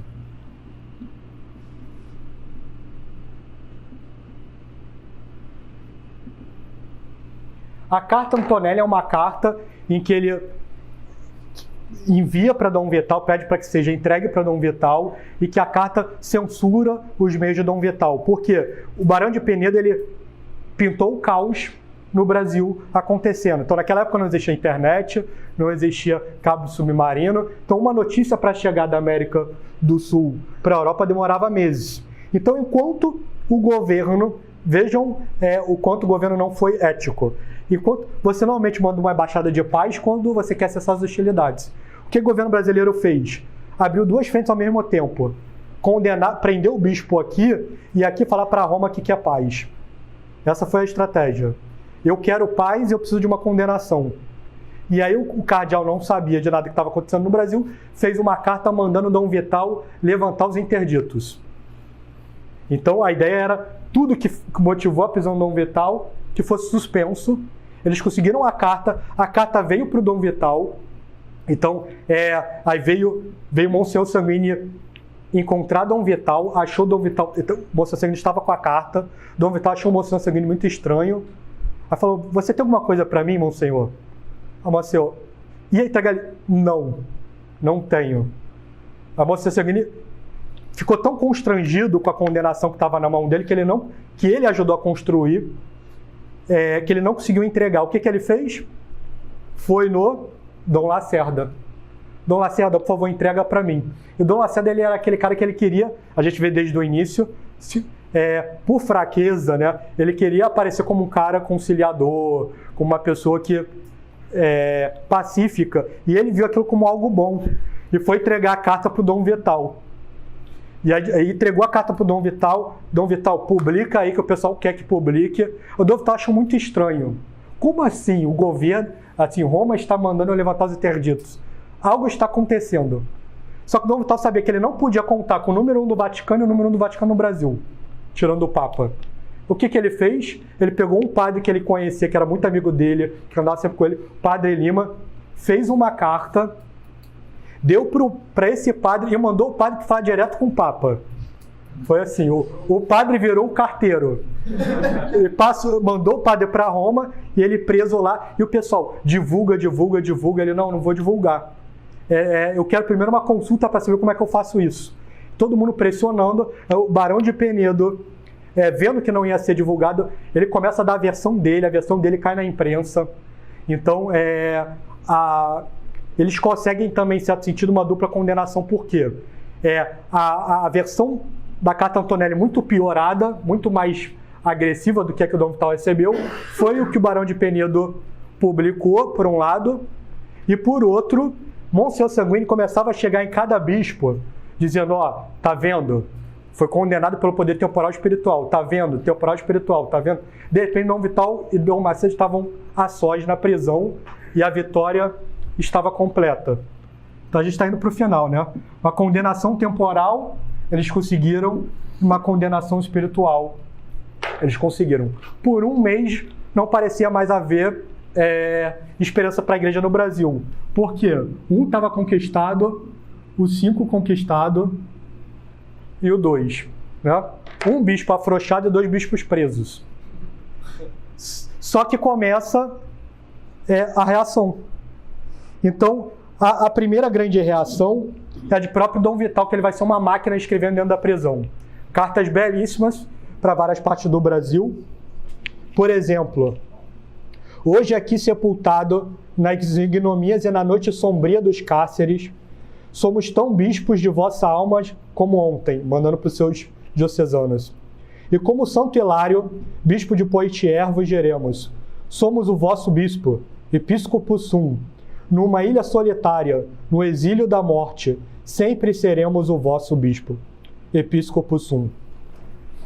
E aí, Princesa Isabel, ela volta do Brasil, e a gente sabe que a Princesa Isabel era muito católica, ela começa a pressionar todo mundo para libertar o bispo, começam a vir cartas do Brasil inteiro pedindo pela libertação, então a reação católica. Dom Vital escrevendo, Dom Macedo escrevendo, Princesa Isabel escrevendo, vem Dom Viçoso. Dom Viçoso era, na época, era um velho de 87 anos, velhinho de 87 anos, português, que estudou em Portugal até os 30, entrou no convento aos 9 anos e até os 30 ficou estudando lá, veio para o Brasil, e aí passou 15 anos em Angra dos Reis trabalhando com o povo de lá, com os índios, depois foi para Minas Gerais, trabalhou mais 30 anos lá, e aí Dom Pedro fez dele bispo.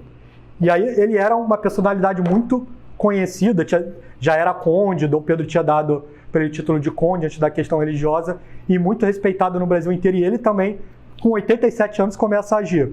E aí uma das coisas que ele faz quando ele vê a prisão, ele escreve para o imperador. Porque ele começou a escrever contra a maçonaria com 87 anos e queriam persegui-lo também. E aí, vejam o tom que ele escreve para o imperador. Senhor, vossa majestade sabe que não tenho cavalos nem carruagens, e muito menos os talheres, que é uma moeda alemã, em que possam me multar. Também não me podem prender em calabouços, porque em calabouço estou metido, sendo bispo há 30 anos, e tendo de idade quase 90. Por-me-ão em liberdade, se me tirarem desta masmorra do bispado, ainda que lhes pareça que me mandam para outra pior prisão. É um bispo de 87 anos que está escrevendo isso para o imperador. Dizendo, se vocês quiserem me prender, podem me prender, eu vou ficar num lugar melhor do que eu moro hoje. É isso que ele está dizendo. Vocês querem me dar luxo? Me botam numa masmorra, é isso.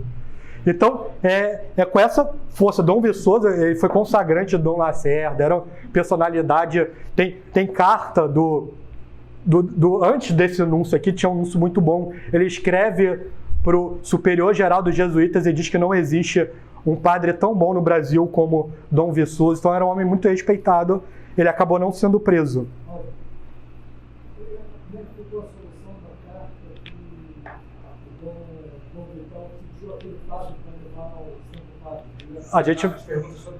A gente vai ver, vamos caminhar até lá. Então, levou a carta, e aí a gente vê que então, Princesa Isabel agindo, Dom Vital agindo, Dom Macedo agindo, todo mundo escrevendo, os deputados e senadores começaram a falar da tribuna para libertar, aquilo começou a desgastar tanto o gabinete do Visconde de Rio Branco, que o gabinete caiu.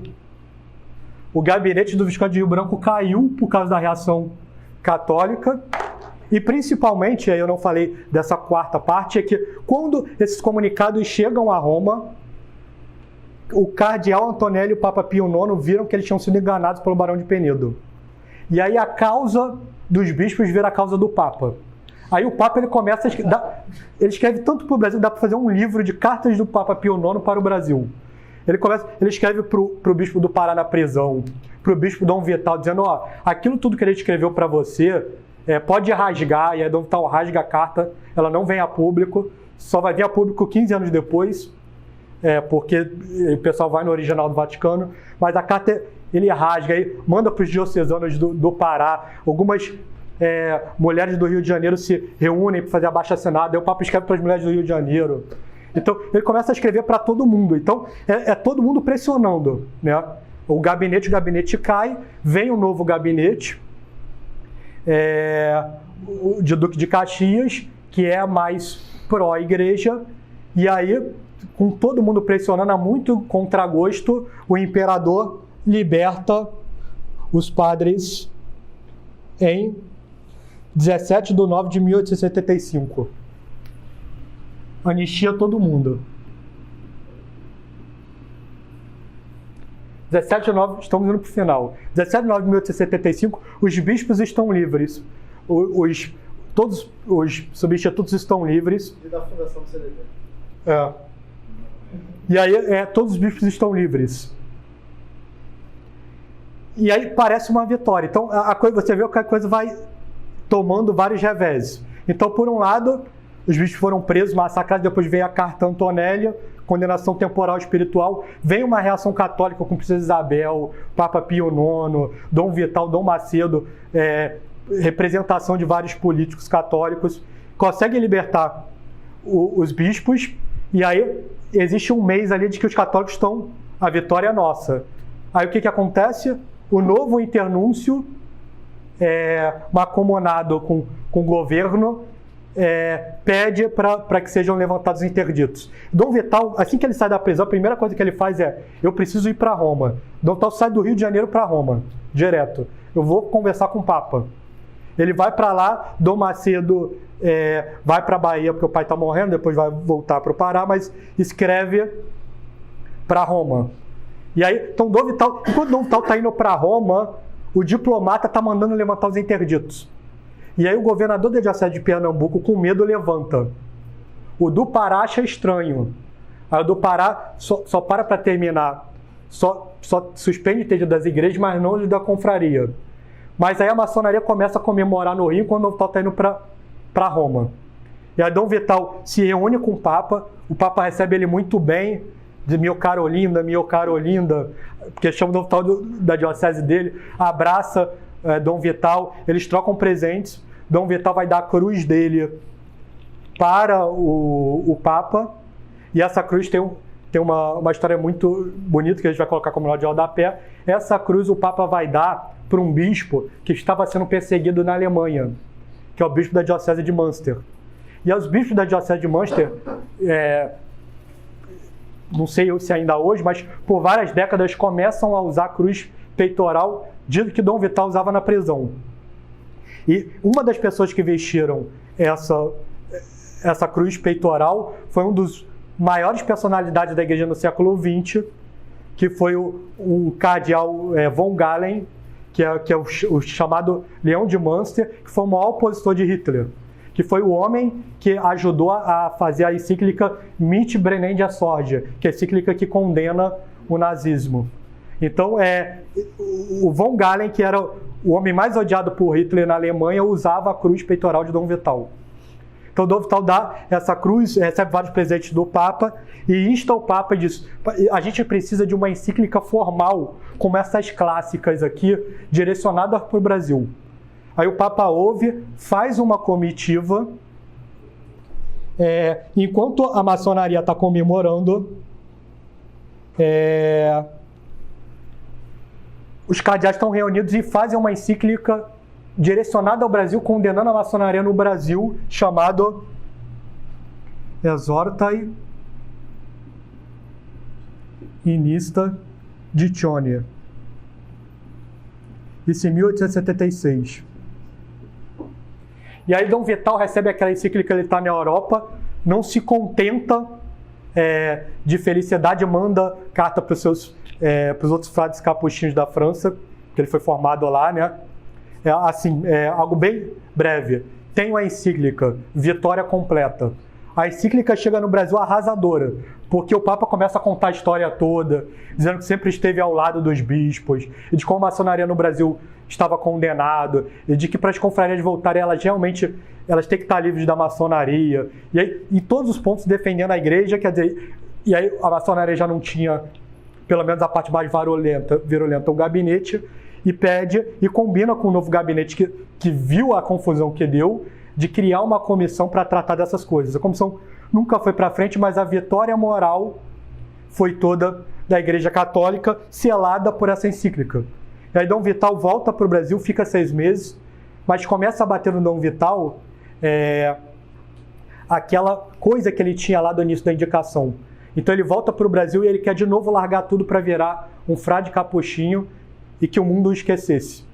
Então, no alto da sua glória, Dom Vital, grande confessor da fé do Brasil, que todos queriam conhecer, queria largar o seu episcopado para voltar a ser esquecido pelo mundo.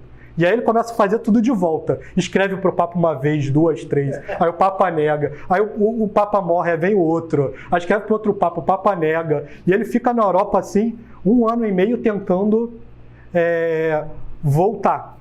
Então, o que vai acontecer? Basicamente, Dom Vital ele sempre achou que ia ser envenenado pela maçonaria, porque era o meio mais fácil dele ser tirado do jogo. Então, uma das frases dele: eles têm contra mim apenas o exílio, o punhal e o veneno. O exílio me daria uma belíssima situação e me colocaria como vítima. O punhal faria muito barulho. Restaria o veneno. E aí, em junho de 1878, a saúde dele começa a piorar cada vez mais. Ele começa a dizer que acha que foi envenenado, os médicos depois vão dizer que ele foi envenenado, e ele morre em 1878 com 33 anos. Nossa. 1878. Ele não tinha completado 39 ainda. Com 33 anos, a idade de Cristo. Ele morre envenenado, mas antes de morrer envenenado pela maçonaria, ele vai escrever de Roma para o seu companheiro de batalha, que é o Dom Macedo, que é outro dos autores que a gente está lançando o livro, né? Ele vai escrever no Natal, o último Natal da vida dele, em 1877, para Dom Macedo. Olha que bela carta de os 2 companheiros de batalha, de Dom Vital para Dom Macedo. Dons assinalados, eternas carícias de Jesus menino, notável progresso no caminho de perfeição, luz e graças singulares para o cabal desempenho de sua sublime missão. É o que de melhor posso desejar a Vossa Excelência. Nesta santa noite de Natal, um amigo sincero, fiel companheiro de passadas lutas. No grande dia do juízo, em que não só atos e palavras, senão também pensamentos os mais recônditos, hão de ficar bem patentes e retamente aquilatados, verá Vossa Excelência que eu nunca deixei de tê-lo em conta de um bispo modelo, um verdadeiro apóstolo, coluna iluminar da Igreja do Brasil. Dom Vital para Dom Macedo. Esta é sem dúvida, excelentíssimo e caro senhor bispo, a última carta que há de Vossa Excelência receber de mim,